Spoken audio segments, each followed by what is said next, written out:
ओम शांति। 19 मार्च 2025 के ईश्वरीय महावाक्य। पहले एक नज़र मुरली के मुख्य पॉइंट पर। बाबा ने कहा, शरीर तो खत्म हो जाता है, आत्मा नहीं मरती। बाप कहते हैं, जीते जी अपने को आत्मा समझो और परमपिता परमात्मा के साथ योग लगाने से आत्मा पवित्र हो जाएगी।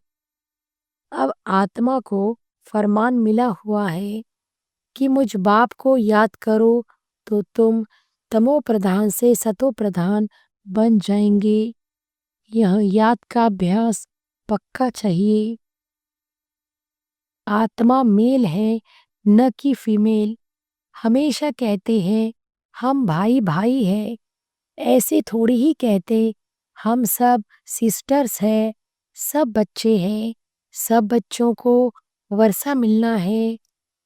मनुष्य मुख से कहते भी हैं कि आत्मा स्टार है, मृगटी के बीच में रहती है, फिर कह देते अंगुष्ठे मिसल है। अब सितारा कहाँ, अंगुष्ठा कहाँ। और फिर बाबा ने कहा, गृहस्थ व्यवहार में धंधे आदि में रहते हुए बुद्धि में यह पक्का करना है, हम आत्मा हैं। आत्मा और परमात्मा दोनों एक जैसी ही हैं, सिर्फ उनको सुप्रीम कहा जाता है। यह ड्रामा में नोंद है। बाप कहते हैं, मैं तो अमर हूँ, मैं अमर न होता तो तुमको पावन कैसे बनाऊं। असली नाम है शिव, फिर सोमनाथ रखा है। सोमनाथ सोमरस पिलाते हैं, ज्ञान धन देते हैं। बहुत सोना होता है, इसलिए उसको सोने की दुनिया कहा जाता है। यहाँ है लोहे पत्थरों की दुनिया। और फिर लास्ट में बाबा ने कहा, ज्ञान में विघ्न नहीं पड़ते, विघ्न पड़ते हैं याद में। घड़ी घड़ी माया याद भुला देती है, देह अभिमान में ले आती है, बाप को याद करने नहीं देती। यह युद्ध चलती है। दिन में याद नहीं कर सकते हो तो रात को याद करो। रात का अभ्यास दिन में काम आएगा, निरंतर स्मृति रहे। ऑर्डिनेंस निकालते हैं कि किसको रोना नहीं है। सतयुग त्रेता में कभी कोई रोती नहीं, छोटे बच्चे भी नहीं रोते, रोने का हुक्म नहीं। वहाँ है ही हर्षित रहने की दुनिया। और अब सुनते हैं महावाक्यों को विस्तार से। मुरली का सार। मीठे बच्चे, तुम्हें इस पुरानी दुनिया, पुराने शरीर से जीते जी मरकर घर जाना है। इसलिए देह अभिमान छोड़ देही अभिमानी बनो। प्रश्न है, अच्छे अच्छे पुरुषार्थी बच्चों की निशानी क्या होगी? उत्तर है, जो अच्छे पुरुषार्थी है वह सवेरे सवेरे उठकर देही अभिमानी रहने की प्रैक्टिस करेंगे। वह एक बाप को याद करने का पुरुषार्थ करेंगे। उन्हें लक्ष्य रहता कि और कोई देहधारी याद न आए। निरंतर बाप और 84 के चक्र की याद रहे। यह भी अहो सौभाग्य कहेंगे। ओम शांति। अभी तुम बच्चे जीते जी मरे हुए हो। कैसे मरे हो? देह के अभिमान को छोड़ दिया है तो बाकी रही आत्मा। शरीर तो खत्म हो जाता है, आत्मा नहीं मरती। बाप कहते हैं, जीते जी अपने को आत्मा समझो और परमपिता परमात्मा के साथ योग लगाने से आत्मा पवित्र हो जाएगी। जब तक आत्मा बिल्कुल पवित्र नहीं बनी है, तब तक पवित्र शरीर मिल न सके। आत्मा पवित्र बन गई तो फिर यह पुराना शरीर आप पे ही छूट जाएगा। जैसे सर्प की खाल ऑटोमेटिकली छूट जाती है, उनसे ममत्व मिट जाता है। वह जानता है हमको नई खाल मिलती है, पुरानी उतर जाएगी। हर एक को अपनी अपनी बुद्धि तो होती है ना। अभी तुम बच्चे समझते हो, हम जीते जी इस पुरानी दुनिया से, पुराने शरीर से मर चुके हैं। फिर तुम आत्माएं भी शरीर छोड़ कहाँ जाएंगी? अपने घर। पहले पहले तो यह पक्का याद करना है, हम आत्मा हैं, शरीर नहीं। आत्मा कहती है, बाबा हम आपके हो चुके, जीते जी मर चुके हैं। अब आत्मा को फरमान मिला हुआ है कि मुझ बाप को याद करो, तो तुम तमो प्रधान से सतो प्रधान बन जाएंगे। यह याद का अभ्यास पक्का चाहिए। आत्मा कहती है, बाबा आप आए हैं तो हम आपके ही बनेंगे। आत्मा मेल है, न कि फीमेल। हमेशा कहते हैं हम भाई भाई हैं, ऐसे थोड़ी ही कहते। हम सब सिस्टर्स हैं, सब बच्चे हैं। सब बच्चों को वर्षा मिलना है। अगर अपने को बच्ची कहेंगे तो वर्षा कैसे मिलेगा? आत्माएं सब भाई भाई है। बाप सबको कहते हैं, रूहानी बच्चों मुझे याद करो। आत्मा कितनी छोटी है। यह है बहुत महीन समझने की बातें। बच्चों को याद ठहरती नहीं है। सन्यासी लोग दृष्टांत देते हैं, मैं भैंस हूँ, भैंस हूँ। ऐसे कहने से फिर भैंस बन जाते हैं। अब वास्तव में भैंस कोई बनते थोड़ी है। बाप तो कहते हैं अपने को आत्मा समझो। यह आत्मा और परमात्मा का ज्ञान तो कोई को है नहीं, इसलिए ऐसी ऐसी बातें कह देते हैं। अब तुमको देही अभिमानी बनना है। हम आत्मा है, यह पुराना शरीर छोड़ हमको जाए नया लेना है। मनुष्य मुख से कहते भी है कि आत्मा स्टार है, प्रकृति के बीच में रहती है। फिर कह देते अंगुष्ठे मिसल है। अब सितारा कहाँ, अंगुष्ठा कहाँ? और फिर मिट्टी के सालिग्राम बेड बनाते हैं। इतनी बड़ी आत्मा तो हो नहीं सकती। मनुष्य देह अभिमानी है ना, तो बनाते भी मोटे रूप में है। यहाँ तो बड़ी सूक्ष्म महीनता की बातें हैं। भक्ति भी मनुष्य एकांत में कोठरी में बैठ करते हैं। तुमको तो गृहस्थ व्यवहार में, धंधे आदि में रहते हुए बुद्धि में यह पक्का करना है, हम आत्मा हैं। बाप कहते हैं मैं तुम्हारा बाप भी इतनी छोटी बिंदी हूँ। ऐसे नहीं कि मैं बड़ा हूँ, मेरे में सारा ज्ञान है। आत्मा और परमात्मा दोनों एक जैसी ही है, सिर्फ उनको सुप्रीम कहा जाता है। यह ड्रामा में नूंद है। बाप कहते हैं तो मैं अमर हूँ, मैं अमर न होता तो तुमको पावन कैसे बनाऊं, तुमको स्वीट चिल्ड्रन कैसे कहूँ? आत्मा ही सब कुछ करती है। बाप आकर देही अभिमानी बनाते हैं, इसमें ही मेहनत है। बाप कहते हैं मुझे याद करो और कोई को याद न करो। योगी तो दुनिया में बहुत है। कन्या की सगाई होती है तो फिर पति के साथ योग लग जाता है ना। पहले थोड़ी था, पति को देखा फिर उनकी याद में रहती है। अब बाप कहते हैं माँ में कम याद करो। यह बहुत अच्छी प्रैक्टिस चाहिए।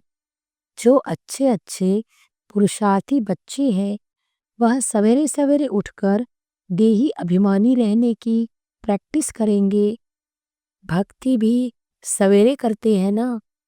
अपने अपने इष्ट देव को याद करते हैं। हनुमान की भी कितनी पूजा करते हैं, लेकिन जानते कुछ भी नहीं। बाप आकर समझाते हैं तुम्हारी बुद्धि बंदर मिसल हो गई है। अब फिर तुम देवता बनते हो। अब यहाँ है पतित तमोप्रधान दुनिया। अभी तुम आए हो बेहद के बाप पास। मैं तो पुनर्जन्म रहित हूँ।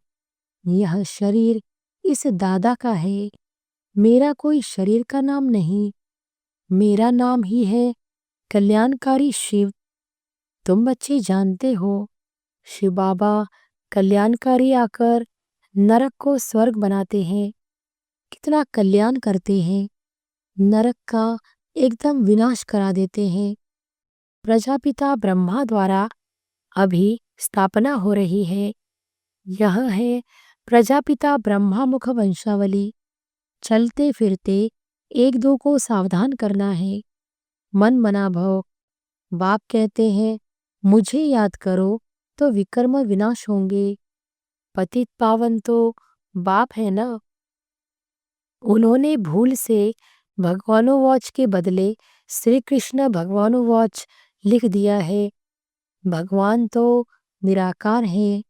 उनको परमपिता परमात्मा कहा जाता है। उनका नाम है शिव। शिव की पूजा भी बहुत होती है। शिव काशी कहते रहते हैं। भक्ति मार्ग में अनेक प्रकार के नाम रख दिए हैं। कमाई के लिए अनेक मंदिर बनाए हैं। असली नाम है शिव। फिर सोमनाथ रखा है। सोमनाथ सोमरस पिलाते हैं। ज्ञान धन देते हैं। फिर जब पुजारी बनते हैं तो कितना खर्चा करते हैं उनके मंदिर बनाने पर, क्योंकि सोमरस दिया है ना। सोमनाथ के साथ सोमनाथिनी भी होगी। यथा राजा रानी तथा प्रजा सब सोमनाथ सोमनाथनी हैं। तुम सोनी दुनिया में जाते हो। वहाँ सोने की ईंटें होती हैं। नहीं तो दीवारें आदि कैसे बने। बहुत सोना होता है, इसलिए उनको सोने की दुनिया कहा जाता है। यहाँ है लोहे पत्थरों की दुनिया। स्वर्ग का नाम सुनकर ही मुख पानी हो जाता है। विष्णु के दो रूप लक्ष्मी नारायण अलग अलग बनेंगे ना। तुम विष्णुपुरी के मालिक बनते हो। अभी तुम हो रावणपुरी में। तो अब बाप कहते हैं सिर्फ अपने को आत्मा समझ मुझ बाप को याद करो। बाप भी परमधाम में रहते हैं। तुम आत्माएं भी परमधाम में रहती हो। बाप कहते हैं तुमको कोई तकलीफ नहीं देता हूँ। बहुत सहज है। बाकी यह रावण दुश्मन तुम्हारे सामने खड़ा है। यह विघ्न डालते हैं। ज्ञान में विघ्न नहीं पड़ते। विघ्न पड़ते हैं याद में। घड़ी घड़ी माया याद भुला देती है। देह अभिमान में ले आती है। बाप को याद करने नहीं देती। यह युद्ध चलती है। बाप कहते हैं तुम कर्मयोगी तो हो ही। अच्छा, दिन में याद नहीं कर सकते हो तो रात को याद करो। रात का अभ्यास दिन में काम आएगा। निरंतर स्मृति रहे। जो बाप हमको विश्व का मालिक बनाते हैं हम उसे याद करते हैं। बाप की याद और 84 जन्मों के चक्र की याद रहे तो अहो सौभाग्य। औरों को भी सुनाना है। बहनों और भाइयों, अब कलयुग पूरा हो सतयुग आता है। बाप आए हैं सतयुग के लिए राजयोग सिखला रहे हैं। कलयुग के बाद सतयुग आना है। एक बाप के सिवाय और कोई को याद नहीं करना है। वानप्रस्थी जो होते हैं वह सन्यासियों का जाए संग करते हैं। वानप्रस्थ वहाँ वाणी का काम नहीं है। आत्मा शांत रहती है। लीन तो हो नहीं सकती। ड्रामा से कोई भी एक्टर निकल नहीं सकता। यह भी बाप ने समझाया है। एक बाप के सिवाय और कोई को याद नहीं करना है। देखते हुए भी याद न करो। यह पुरानी दुनिया तो विनाश हो जानी है। कब्रिस्तान है ना। मुर्दों को कभी याद किया जाता है क्या। बाप कहते हैं यहाँ सब मरे पड़े हैं। मैं आया हूँ पतितों को पावन बनाए ले जाता हूँ। यहाँ यह सब खत्म हो जाएंगे। आजकल बॉम्ब शादी जो भी बनाते हैं बहुत तीखे तीखे बनाते रहते हैं। कहते हैं यहाँ बैठे जिस पर छोड़ेंगे उस पर ही गिरेंगे। यह नूंद है, फिर से विनाश होना है। भगवान आते हैं, नई दुनिया के लिए राजयोग सिखला रहे हैं। यह महाभारत लड़ाई है जो शास्त्रों में गाई हुई है। बरोबर भगवान आए हैं स्थापना और विनाश करने। चित्र भी क्लियर है, तुम साक्षात्कार कर रहे हो। हम यह बनेंगे। यहाँ की यह पढ़ाई खत्म हो जाएगी। वहाँ तो बैरिस्टर डॉक्टर आदि की दरकार नहीं होती। तुम तो यहाँ का वर्षा ले जाते हो। हुनर भी सब यहाँ से ले जाते जाएंगे। मकान आदि बनाने वाले फर्स्ट क्लास होंगे तो वहाँ भी बनाएंगे। बाजार आदि भी तो होगी ना, काम तो चलेगा। यहाँ से सीखा हुआ अकल ले जाते हैं। साइंस से भी अच्छे हुनर सीखते हैं। वह सब वहाँ काम आएंगे, प्रजा में जाएंगे। तुम बच्चों को तो प्रजा में नहीं आना है। तुम आए ही हो बाबा मम्मा के तख्त नशीन बनने। बाप जो श्रीमत देते हैं उस पर चलना है। फर्स्ट क्लास श्रीमत तो एक ही देते हैं कि मुझे याद करो। कोई का भाग्य अनायास भी खुल जाता है, कोई कारण निमित्त बन पड़ता है। कुमारियों को भी बाबा कहते हैं शादी तो बर्बादी हो जाएगी, इस गटर में मत गिरो। क्या तुम बाप का नहीं मानेंगी? स्वर्ग की महारानी नहीं बनेंगी। अपने साथ प्रण करना चाहिए कि हम उस दुनिया में कभी नहीं जाएंगे, उस दुनिया को याद भी नहीं करेंगे। शमशान को कभी याद करते हैं क्या? यहाँ तो तुम कहते हो कहाँ यह शरीर छूटे तो हम अपने स्वर्ग में जाएं। अब 84 जन्म पूरे हुए, अब हम अपने घर जाते हैं। औरों को भी यही सुनाना है। यह भी समझते हो बाबा बिगर सतयुग की राजाई कोई दे नहीं सकते। इस रथ को भी कर्म भोग तो होता है ना। बाप दादा की भी आपस में कभी रूह रिहान चलती है। यह बाबा कहते हैं बाबा आशीर्वाद कर दो, खांसी के लिए कोई दवाई करो या छू मंत्र से उड़ा दो।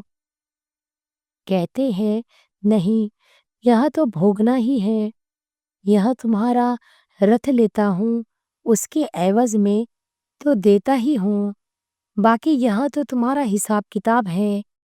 अंत तक कुछ न कुछ होता रहेगा। तुम्हें आशीर्वाद करूं तो सब पर करना पड़े। आज यह बच्ची यहाँ बैठी है, कल ट्रेन में एक्सीडेंट हो जाता है, मर पड़ती है। बाबा कहेंगे ड्रामा। ऐसे थोड़ी कह सकते कि बाबा ने पहले क्यों नहीं बताया। ऐसा कायदा नहीं है। मैं तो आता हूँ पतित से पावन बनाने, यह बतलाने थोड़ी आया हूँ। यह हिसाब किताब तो तुमको अपना चुकतू करना है, इसमें आशीर्वाद की बात नहीं। इसके लिए जाओ सन्यासियों के पास। बाबा तो बात ही एक बताते हैं। मुझे बुलाया ही इसलिए है कि हमको आकर नरक से स्वर्ग में ले जाओ। गाते भी है पतित पावन सीताराम, परंतु अर्थ उल्टा निकाल दिया है। फिर राम की बैठ महिमा करते रघुपति राघव राजा राम। बाप कहते हैं इस भक्ति मार्ग में तुमने कितने पैसे गंवाए हैं। एक गीत भी है ना, क्या कौतुक देखा। देवियों की मूर्तियां बनाए, पूजा कर फिर समुद्र में डुबो देते हैं। अब समझ में आता है कितने पैसे बर्बाद करते हैं। फिर भी यहाँ होगा। सतयुग में तो ऐसा काम होता ही नहीं। सेकंड बाय सेकंड की नोंद है। कल बात फिर यही बात रिपीट होगी। ड्रामा को बड़ा अच्छी रीति समझना चाहिए। अच्छा, कोई जास्ती नहीं याद कर सकते हैं तो बाप कहते हैं सिर्फ अलफ और बे, बाप और बादशाही को याद करो। अंदर में यही धुन लगा दो कि हम आत्मा कैसे 84 का चक्र लगाकर आई है। चित्रों पर समझाओ, बहुत सहज है। यहाँ है रूहानी बच्चों से रूह रिहान। बाप रूह रिहान करते ही हैं बच्चों से, और कोई से तो कर न सके। बाप कहते हैं अपने को आत्मा समझो, आत्मा ही सब कुछ करती है। बाप याद दिलाते हैं तुमने 84 जन्म लिए हैं, मनुष्य ही बने हैं। जैसे बाप ऑर्डिनेंस निकालते हैं कि विकार में नहीं जाना है, ऐसे यह भी ऑर्डिनेंस निकालते हैं कि किसको रोना नहीं है। सतयुग त्रेता में कभी कोई रोते नहीं, छोटे बच्चे भी नहीं रोते, रोने का हुक्म ही नहीं। वहाँ है ही हर्षित रहने की दुनिया, उसकी प्रैक्टिस सारी यहाँ करनी है। अच्छा, मीठे मीठे सिकिलधे बच्चों प्रति माता पिता बाप दादा का याद प्यार और गुड मॉर्निंग। रूहानी बाप की रूहानी बच्चों को नमस्ते। धारणा के लिए मुख्य सार। पहली पॉइंट, बाप से आशीर्वाद मांगने के बजाय याद की यात्रा से अपना सब हिसाब चुकतू करना है, पावन बनने का पुरुषार्थ करना है, इसी ड्रामा को यथार्थ रीति समझना है। दूसरी पॉइंट, इस पुरानी दुनिया को देखते हुए भी याद नहीं करना है, कर्मयोगी बनना है, सदा हर्षित रहने का अभ्यास करना है, कभी भी रोना नहीं है। वरदान है, प्रवृत्ति में रहते मेरेपन का त्याग करने वाले सच्चे ट्रस्टी मायाजीत भव। प्रवृत्ति में रहते मेरेपन का त्याग करने वाले सच्चे ट्रस्टी मायाजीत भव। जैसे गंदगी में कीड़े पैदा होते हैं, वैसे ही जब मेरापन आता है तो माया का जन्म होता है। मायाजीत बनने का सहज तरीका है स्वयं को सदा ट्रस्टी समझो। ब्रह्मा कुमार माना ट्रस्टी, ट्रस्टी की किसी में भी अटैचमेंट नहीं होती क्योंकि उनमें मेरापन नहीं होता। गृहस्थी समझेंगे तो माया आएगी और ट्रस्टी समझेंगे तो माया भाग जाएगी। इसलिए न्यारे होकर फिर प्रवृत्ति के कार्य में आओ तो माया प्रूफ रहेंगे।